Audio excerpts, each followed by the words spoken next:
But let's get straight into our first topic. Should people in the south pay more for electricity? The Energy Secretary, Ed Miliband, is considering zonal pricing. It would split our single power market into different regions. Prices would then be determined by demand and supply, whether there are clean energy supplies nearby.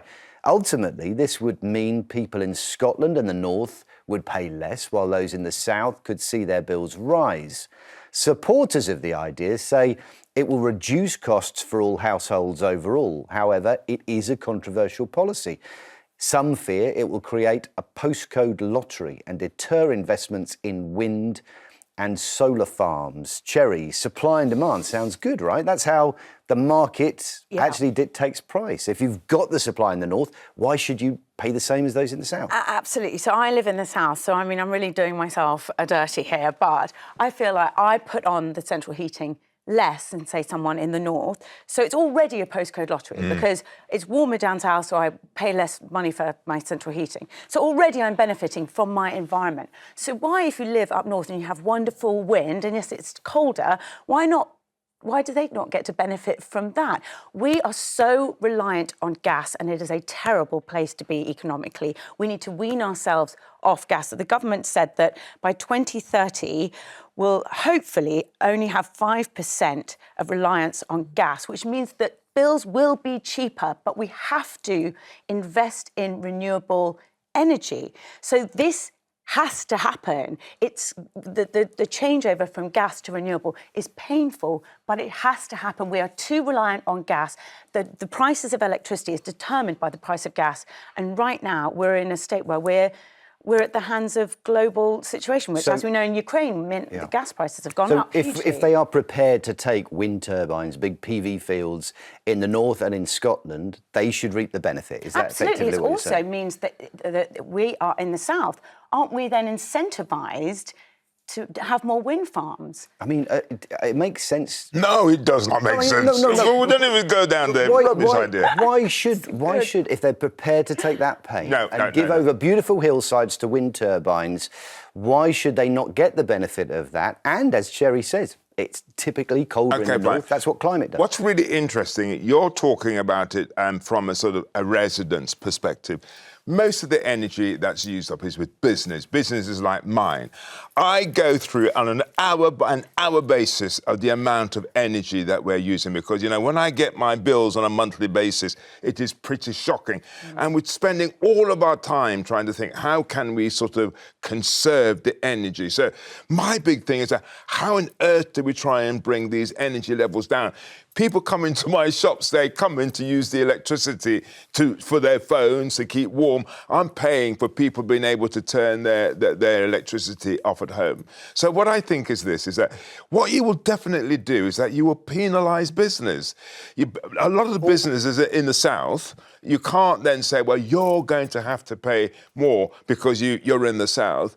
I just think you can't have renewables as easy. You can't have renewables as easy in the south as you can up in Scotland. So therefore, part of their duty is to subsidise people like us because they've got the environment where they can have these renewables. Or isn't this a further encouragement to business to use less energy as well? So you get the benefits. You get the benefits of being in the prosperous south, Wilfred, where businesses are easier to run. My office is right next to your incredibly beautiful shop in White City, and I do go in, and the sandwiches are elite. Yeah. But there are an awful lot of lights on in there. But so, do you want to therefore have me to turn off the fridge and then basically poison you? I've got a light on my phone. But when you think about it, the things that I've got to do, I've got to have all of these refrigerations on so I could actually make sure I'm not poisoning anybody.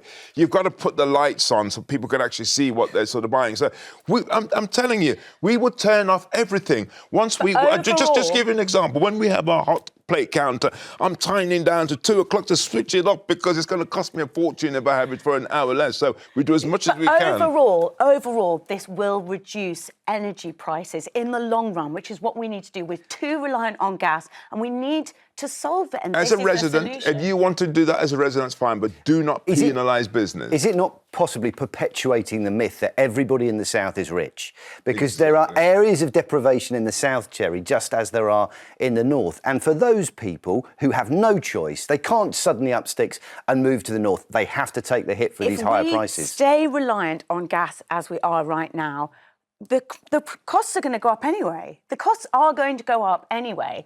So we might as well take a small hit, have more investment in renewable energy, and in the long run, we will be not dictated by the price of gas globally. We will have our own infrastructure and the prices will come down dramatically. If we paid for how much it costs to have renewable electricity without the gas prices being involved, we would pay so much less. But every time gas prices go up internationally, we have to pay the bill. Okay. We need to stop being reliant on gas. OK, let's take some calls. Wendy is in Surrey. Wendy, tell me, what do you think? Do you think it's acceptable for the North to pay less if that's where the infrastructure is going to be? That's where the wind turbines are going to be and all those renewables? No, rubbish. Do you know what, right? Hi, Wilf. I love you, by the way, and hello, Matt. Thank Oh, you. hello. Right, what about Cherry? For God's sake, you can't leave her out. We love you, Wendy. We love you, Wendy. What do you got to say? Okay. Well, my problem is we already in the South pay astronomical rent prices. Why is it that we're going to have to pay astronomical electrical and gas prices as well? We also get London waiting. We also have better chances of getting jobs as well, which may be better paid. It's a financial centre, And we don't London. have to put on our central heating as often, so we already have a benefit with our central heating, our electricity costs. I'm with Wendy. You're wrong, and Wendy's right. Carry on, Wendy. Wendy's always right. There's a thing going on here between Welf and Wendy, but I'm not going to allow it. Okay. That's the point, Wendy, isn't it? We have it better in the South in many ways. Climate and also the availability of employment. You know, it is a more prosperous area. Yes, it is, but it's dividing North and South again.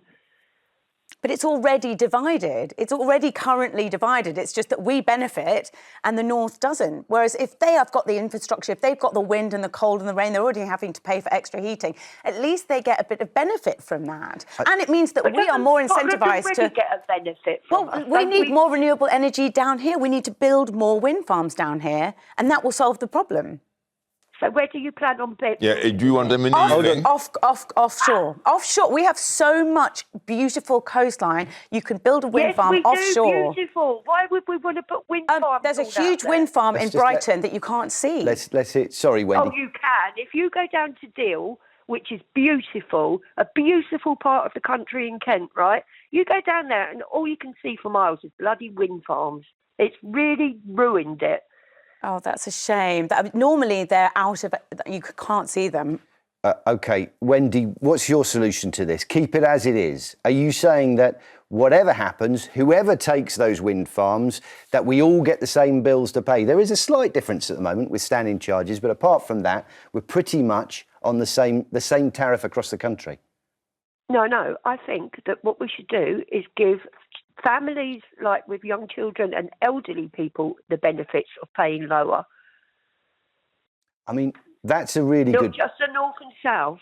This is a really good point Wendy's making here, is that actually, if you do want to divide it, look at people's ability to pay. I think that's a brilliant idea. What means testing effectively, Wendy? Is that what you're saying?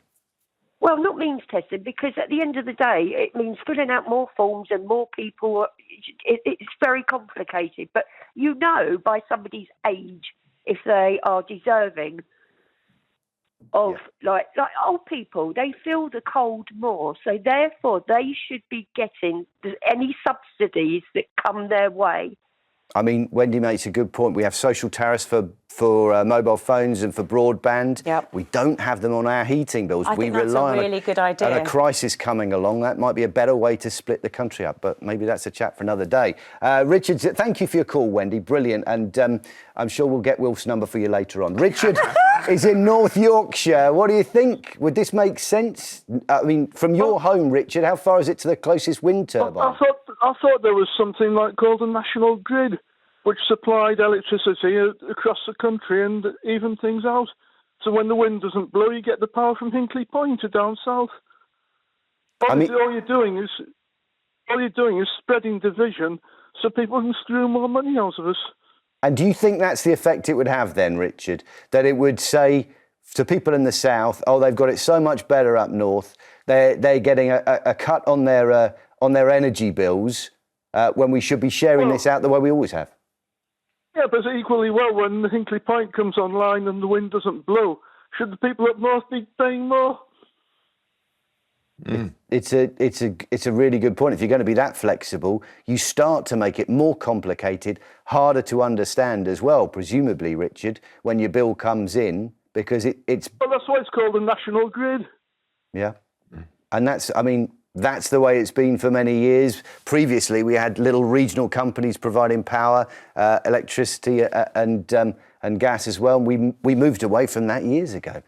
Thanks for your call, Richard. Let's take a call from Callum. He's in Inverness. I'm guessing, Callum, where you are, wind turbines across the board. Is that right? Yeah, I can actually see some from my front window. Do you see that as a burden? Do you see that as something that you should get some kind of reward for putting up with? It's not even so much that. What I feel with regard to just a quick mention on Richard's point about it being the national grid, I actually pay double the standing charge than somebody in London for the national grid. So it's not fair at the moment. I didn't hear Wilfred piping up now on that case for businesses in the north, and I mean the north of England and in Scotland. But as soon as it's going to affect the south, the mood changes. It's all about supply and demand. It's quite a simple thing. You've got a lot of demand with limited supply.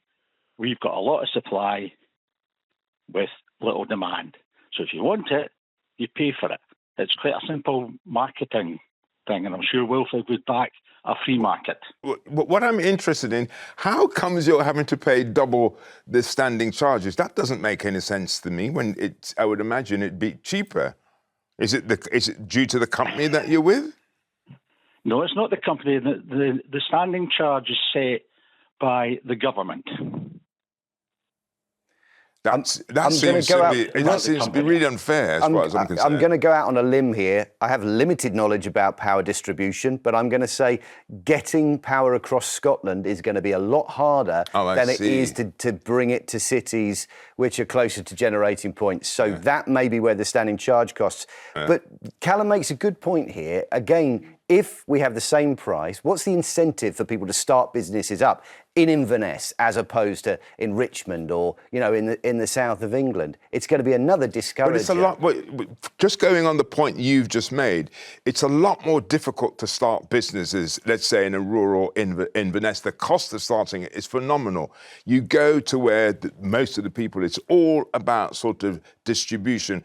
So it'll be a madness to actually say, well, we'll have this incentive that's going to then incentivize people to go to the north, because it just wouldn't happen.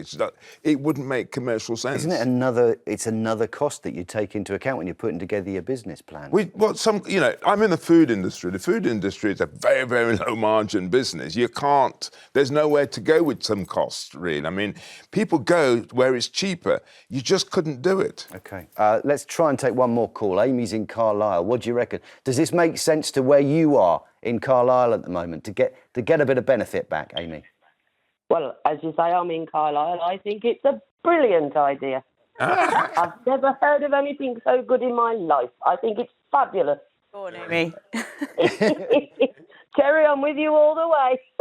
Woohoo! I mean, to be fair, what you were saying about, it's warmer down south and,